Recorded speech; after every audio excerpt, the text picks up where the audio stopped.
আসসালামু আলাইকুম। সবাইকে স্বাগত জানাচ্ছি। আমি নাসরুল হাসান তন্ময়। শুরুতে বিআরবি কেবল সংবাদ শিরোনাম। বাংলাদেশের সর্বশেষ গুরুত্বপূর্ণ আপডেট সংবাদে আপনাকে স্বাগত। শুরুতেই সংবাদ শিরোনাম, পরে বিস্তারিত। শুরুতেই জানিয়ে দিব দুঃসংবাদ। এবার খুলে দেয়া হলো ফারাক্কা বাঁধের সব কয়টি গেট। এবার ভারতের বিহার এবং ঝাড়খণ্ডে বন্যার জেরে ফারাক্কার ব্যারেজের সব গেট খুলে দিয়েছে ভারত। সোমবার ২৬ আগস্ট এই গেটগুলো খুলে দেওয়া হয়েছে। এতে করে একদিনে বাংলাদেশে ঢুকবে ১১ কিউসেক পানি। এরপর জানিয়ে দিব এবারও দুঃসংবাদ। ত্রিপুরা সহ ভারতের ৯ রাজ্যে ভারী বৃষ্টির সংখ্যা রেড অ্যালার্ট জারি। নিম্নচাপ ক্রমেই সুস্পষ্ট নিম্নচাপে পরিণত হয়েছে এবং ঝাড়খণ্ড থেকে সারা উত্তরপ্রদেশ এবং মধ্যপ্রদেশ সংলগ্ন এলাকায় অবস্থান করছে। ভারী থেকে অতি ভারী বৃষ্টিপাত হতে পারে বলে জানিয়েছে ভারতের আবহাওয়া দপ্তর IMD। এ অবস্থায় ত্রিপুরা সহ দেশটির ৯ রাজ্যে রেড অ্যালার্ট জারি করা হয়েছে। এতে করে ভারতের ত্রিপুরা থেকে আবারও বাংলাদেশের কুমিল্লা অঞ্চলে পানি বৃদ্ধি পাওয়ার সম্ভাবনা রয়েছে। জানিয়ে দিব হাসানুল হক ইনু গ্রেপ্তার। জাতীয় সমাজতান্ত্রিক দল জাসদের সভাপতি এবং সাবেক তথ্যমন্ত্রী হাসানুল হক ইনুকে গ্রেপ্তার করেছে ঢাকা মেট্রোপলিটন পুলিশ DMP।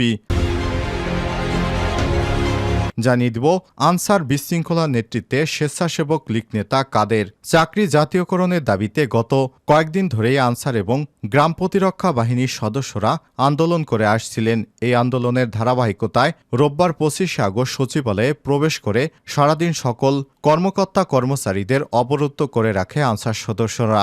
জানা গেছে এর মূল হোতা আনসার বিশৃঙ্খলার নেতৃত্বে স্বেচ্ছাসেবক লীগ নেতা কাদের। এদিকে পাচারকৃত টাকা ফেরাতে সহযোগিতা করবে যুক্তরাজ্য, বললেন বিএনপির জাতীয় স্থায়ী কমিটির সদস্য আমির খসরু মাহমুদ চৌধুরী। এবং সর্বশেষ জানিয়ে দেব আরও একটি দুঃসংবাদ। গাজী টায়ার্সে লুটপাট, অগ্নিসংযোগ, ১৭৬ জন নিখোঁজের খবর। নারায়ণগঞ্জের রূপগঞ্জ উপজেলা রূপসীতে গাজী গ্রুপের টায়ার তৈরির কারখানায় দুর্বৃত্তদের দেয়া আগুনের ঘটনায় অন্তত ১৭৬ জন নিখোঁজ রয়েছে বলে দাবি করছে পরিবারের সদস্যরা। এ সময় তিনি বলেন, স্বজনেরা দাবি করছেন তাদের পরিবারের সদস্যরা নিখোঁজ হয়েছে, যারা গতরাতে লুটপাটের সময় ওই কারখানায় কাজে এসেছিলেন। তবে তারা কেউ কারখানার শ্রমিক নন বলে উল্লেখ করেন তিনি। জানা গেছে রবিবার ২৫ আগস্ট রাত ১০টা ৩৫ স্থানীয়দের মাধ্যমে আগুন লাগার খবর পেয়ে ঘটনাস্থলে ছুটে যায় ফায়ার সার্ভিসের সদস্যরা। Dhaka Phulbaria fire station, Demra, Kashpur, Adamjee, EPZ এবং কাঞ্চন ফায়ার স্টেশন থেকে একে একে যোগ দেয় ১২টি ইউনিট। প্রিয় দর্শক, এতক্ষণ শুনছিলেন সংবাদ শিরোনাম, এবারে বিস্তারিত। তবে তার আগে বন্ধুরা অনুরোধ থাকবে এই সংবাদটিতে একটি লাইক দিন। এই চ্যানেলে আপনি নতুন হয়ে থাকলে আমাদের সংবাদটি দেখতে দেখতে চ্যানেলটি সাবস্ক্রাইব করে রাখুন, যাতে করে বন্ধুরা আমাদের পরবর্তী লেটেস্ট আপডেট সংবাদগুলো সবার আগে আপনার কাছে পৌঁছে যায়। কমেন্ট করে আপনার মূল্যবান মতামত জানিয়ে দিন আপনি বিশ্বের কোন দেশ থেকে আমাদের সংবাদটি দেখছেন। এবার খুলে দেয়া হলো ফারাক্কার সবগুলো গেট। এবার ভারতের বিহার এবং ঝাড়খণ্ডে বন্যার জেরে ফারাক্কা ব্যারেজের সব গেট খুলে দিয়েছে ভারত। সোমবার ২৬ আগস্ট এই গেটগুলো খুলে দেওয়া হয়েছে। এতে করে একদিনে বাংলাদেশে ঢুকবে ১১ লক্ষ কিউসেক পানি।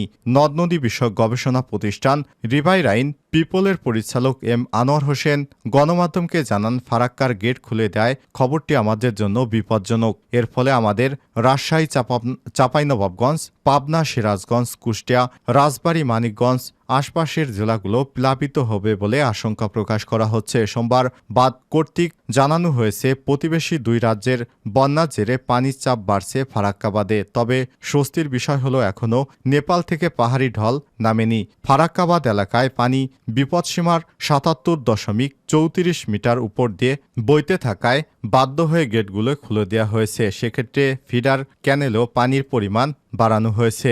ফারাক্কা বাঁধের জেনারেল ম্যানেজার আর দেশ পান্ডে বলেছেন, ফারাক্কা ব্যারেজ কর্তৃপক্ষ সবসময় অ্যালার্ট রয়েছে। প্রতি মুহূর্তে নজর রাখা হচ্ছে। খুব কম সময়ের মধ্যে যেভাবে পানির চাপ তৈরি হয়েছে তাতে ১০৯টি গেটের সবগুলো খুলে না দিলে ব্যারেজের উপর চাপ তৈরি হচ্ছিল, ফলে বড় ক্ষতি হয়ে যেতে পারত। আপাতত ফিডার ক্যানেলে ৪০,০০০ কিউসেক এবং ডাউন স্ট্রিমে ১১ লক্ষ কিউসেক পানি ছাড়া হয়েছে। এদিকে ভারী বর্ষণ এবং ভারত থেকে নেমে আসা ঢল সৃষ্ট আকস্মিক বন্যায় দেশের দক্ষিণ পূর্বাঞ্চলীয় ১১ জেলায় মৃতের সংখ্যা বেড়ে দাঁড়িয়েছে ২৩ জন। এসব জেলায় ক্ষতিগ্রস্ত হয়েছে ৫৭ লাখেরও বেশি মানুষ। সোমবার দুর্যোগ ব্যবস্থাপনা এবং ত্রাণ মন্ত্রণালয়ের বন্যা পরিস্থিতির সর্বশেষ প্রতিবেদন থেকে সব তথ্য জানা গেছে। প্রতিবেদনে বলা হয়েছে, বন্যা আক্রান্ত ১১টি জেলা ফেনী, কুমিল্লা, চট্টগ্রাম, খাগড়াছড়ি, নোয়াখালী, মৌলভীবাজার, হবিগঞ্জ, ব্রাহ্মণবাড়িয়া, সিলেট, লক্ষ্মীপুর, কক্সবাজারে মোট ৭৪টি উপজেলায় মোট ১২,৩৮,০৪৮টি পরিবার পানিবন্দী হয়ে পড়েছে। ক্ষতিগ্রস্ত লোক সংখ্যা ৫৭,০১,২০৪ জন। ভারতের ত্রিপুরা সহ ভারতের ৯ রাজ্যে ভারী বৃষ্টির সংখ্যা রেড অ্যালার্ট জারি। নিম্নচাপ ক্রমেই সুস্পষ্ট নিম্নচাপে পরিণত হয়েছে এবং ঝাড়খণ্ড থেকে উত্তর প্রদেশ এবং মধ্যপ্রদেশ সংলগ্ন এলাকায় অবস্থান করছে। ভারী থেকে অতি ভারী বৃষ্টিপাত হতে পারে বলে জানিয়েছে ভারতের আবহাওয়া দপ্তর IMDA। এ অবস্থায় ত্রিপুরা সহ দেশটির ৯ রাজ্যে রেড অ্যালার্ট জারি করা হয়েছে। রোববার ২৫শে আগস্ট ভারতীয় সংবাদ মাধ্যম আউটলুক ইন্ডিয়ার এক প্রতিবেদনে বলা হয়েছে, ভারতের বিভিন্ন রাজ্যে ভারী থেকে অতি ভারী বৃষ্টিপাতের সংখ্যায় লাল সতর্কতা জারি করা হয়েছে। বিশেষ করে দেশটির পশ্চিম এবং মধ্যাঞ্চলে পরবর্তী ২৪ ঘণ্টায় প্রবল বৃষ্টিপাতের পূর্বাভাস রয়েছে। রেড অ্যালার্ট জারি করা রাজ্যগুলোর মধ্যে থাকা বাংলাদেশ সীমান্ত লাগোয়া ত্রিপুরায় সাম্প্রতিক রেকর্ড বৃষ্টিপাত হয়েছে। প্রবল বর্ষণের কারণে সেই পানি ভাটির বাংলাদেশেও প্রবেশ করে এবং কয়েকটি জেলায় ব্যাপক বন্যা দেখা দেয়, যে কারণে ভারতের এসব রাজ্যে আবার নতুন করে ভারী থেকে অতি ভারী বৃষ্টিপাত দেখা দিলে তা বাংলাদেশের বন্যা পরিস্থিতির অবনতি ঘটাতে পারে। IMDর পূর্বাভাসে বলা হয়েছে, রাজস্থানের চিতোরগড় থেকে প্রায় ৭০ কিলোমিটার দক্ষিণ পূর্বে একটি গভীর নিম্নচাপ অবস্থান করছে। ২৯শে আগস্টের মধ্যে এই গভীর নিম্নচাপ দক্ষিণ পশ্চিমে অগ্রসর হতে পারে বলে আশা করা হচ্ছে। ভারতীয় আবহাওয়া বিভাগ বলছে, বাংলাদেশের গাঙ্গেয় পশ্চিমবঙ্গের উপর আরেকটি নিম্নচাপ গভীর নিম্নচাপে পরিণত হওয়ার সম্ভাবনা রয়েছে, যা উত্তর ওড়িশা এবং ঝাড়খণ্ডের মতো অঞ্চলগুলোতে প্রভাব ফেলতে পারে। আবহাওয়া আরও খারাপ হলে তীব্র বাতাসের পাশাপাশি সমুদ্র উত্তাল হয়ে ওঠার সম্ভাবনা রয়েছে। এ কারণে সম্ভাব্য বন্যার বিষয়ে সতর্কতা দিয়ে IMD মৎস্যজীবী, কৃষক এবং ক্ষতিগ্রস্ত এলাকায় বাসিন্দাদের প্রতিরোধমূলক ব্যবস্থা নেওয়ার পরামর্শ দিয়েছে। হাসানুল হক ইনু গ্রেপ্তার। জাতীয় সমাজতান্ত্রিক দল জাসদের সভাপতি এবং সাবেক তথ্যমন্ত্রী হাসানুল হক ইনুকে গ্রেপ্তার করেছে ঢাকা মেট্রোপলিটন পুলিশ ডিএমপি। সোমবার ২৬শে আগস্ট বিকেলে রাজধানীর উত্তরা এলাকা থেকে তাকে গ্রেপ্তার করা হয়। ঢাকা মহানগর পুলিশ ডিএমপির গোয়েন্দা শাখা ডিবি গুলশান জোনের উপকমিশনার কাজী জিয়াউদ্দিন বিষয়টি নিশ্চিত করেছেন। তিনি জানান, নিউ মার্কেট থানার মামলায় হাসানুল হক ইনুকে গ্রেপ্তার করা হয়েছে। আওয়ামী লীগের নেতৃত্বাধীন রাজনৈতিক জোট কেন্দ্রীয় ১৪ দলের অন্যতম গুরুত্বপূর্ণ নেতা হাসানুল হক ইনু। আওয়ামী লীগের নেতৃত্বাধীন ১৪ দলের শরিক হাসানুল হক ইনু নৌকা প্রতীক নিয়ে টানা ৩বার সংসদ সদস্য নির্বাচিত হয়েছেন, যার মাধ্যমে একবার সরকারের তথ্যমন্ত্রীর দায়িত্বপদ পেয়েছিলেন।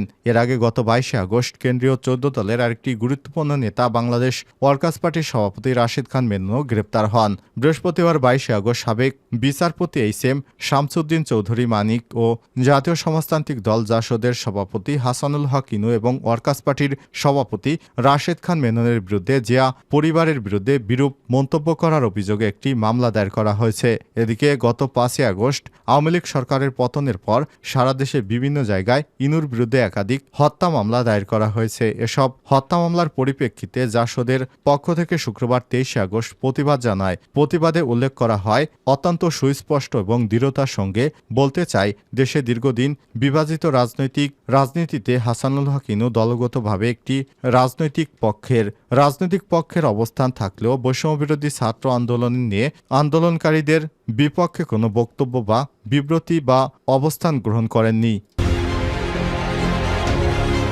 আনসার বিশৃঙ্খলার নেতৃত্ব স্বেচ্ছাসেবক লীগ নেতা কাদের। চাকরি জাতীয়করণের দাবিতে গত কয়েকদিন ধরেই আনসার এবং গ্রাম প্রতিরক্ষা বাহিনীর সদস্যরা আন্দোলন করে আসছিলেন। এই আন্দোলন ধারাবাহিকতায় রোববার ২৫শে আগস্ট সচিবালয়ে প্রবেশ করে সারাদিন সকল কর্মকর্তা কর্মচারীদের অবরুদ্ধ করে রাখেন তারা। এক পর্যায়ে বৈষম্যবিরোধী ছাত্র আন্দোলনের নেতাকর্মীদের উপর হামলা করেন এই বাহিনীর সদস্যরা। এতে শিক্ষার্থীদের সঙ্গে আনসার সদস্যদের সংঘর্ষ বাধে। এই ঘটনায় ছাত্র আন্দোলনের অন্যতম নেতা হাসনাত আবদুল্লাহ ছাড়াও শিক্ষার্থী, সাংবাদিক সহ অন্তত ৩৫ জন আহত হন। পরিস্থিতি নিয়ন্ত্রণে সেখানে সেনাবাহিনীর সদস্যরা উপস্থিত হলে তাদের উপর হামলা করে আনসার সদস্যরা। এতে ৬ সেনা সদস্য সহ আহত হন অনেকেই, যাদের একজনের অবস্থা আশঙ্কাজনক বলে এক বিজ্ঞপ্তিতে জানিয়েছে আইএসপিআর। অনুসন্ধান থেকে জানা গেছে আনসার আন্দোলনে নেতৃত্ব দেওয়া ব্যক্তিদের নাম কাদের। তিনি মানিকগঞ্জের শিবালয় উপজেলার ষাটঘর তেওগা বিলপাড়া এলাকার ফজলুল হকের ছেলে এবং তেওগা ইউনিয়ন স্বেচ্ছাসেবক লীগের সাধারণ সম্পাদক। কাদের বর্তমানে ঢাকার হজরত শাহজালাল আন্তর্জাতিক বিমানবন্দরে আনসার পিসি হিসেবে কর্মরত। এদিকে অনলাইনে ছড়িয়ে পড়া একটি ভিডিওতে দেখা যায় সচিবালয়ের ভেতরে ঢুকে পড়া আনসারদের নেতৃত্ব দিয়ে দাবি আদায়ের লক্ষ্যে বক্তব্য দিচ্ছেন কাদের। সচিবালয়ের ভেতরে বক্তব্য দেয়া ওই ব্যক্তি যে আনসার সদস্য কাদের সেটি স্থানীয় ইউপি সদস্য দেলার হোসেন এবং প্রতিবেশী শফিউদ্দিন বিশ্বাস নিশ্চিত করেছেন। শফিউদ্দিন বিশ্বাস কালবেলাকে বলেন, কাদের দীর্ঘদিন ধরে আওয়ামী লীগের রাজনীতির সঙ্গে জড়িত। সে আনসারে চাকরি করছে এবং ইউনিয়ন স্বেচ্ছাসেবক লীগের সাধারণ সম্পাদক। আন্দোলনে নেতৃত্ব দেওয়ার ভিডিওটি দেখার পর নিশ্চিত হয়েছেন জানিয়ে শফিউদ্দিন আরও বলেছেন, ইউনিয়নের বিভিন্ন সময়ে ভিন্ন মতের লোকজনদের নানাভাবে হয়রানি করেছে কাদের। ইউনিয়ন পরিষদ ইউপি সদস্য দেলার হোসেন কালবেলাকে বলেছেন, কাদের ইউনিয়ন স্বেচ্ছাসেবক লীগের সাধারণ সম্পাদক। সে আনসার বাহিনীতে চাকরি করে প্রায় ১০ বছর আগে সে আনসার বাহিনীতে চাকরিতে ঢুকেছে। এদিকে কাদের স্বেচ্ছাসেবক লীগের রাজনীতি করেন কিনা জানতে চাইলে তিনি তার রাজনৈতিক পরিচয় গোপন রাখার জন্য প্রতিবেদকের কাছে আকুতি মিনতি করেন। বৈষম্য বিরোধী ছাত্র আন্দোলনে উপজেলার নেতৃত্ববৃন্দরা জানান, কাদেরের মতো আনসার ঘাপটি মেরে থেকে ষড়যন্ত্র করছিল। তাদের বিচারের আওতায় আনার দাবি তাদের।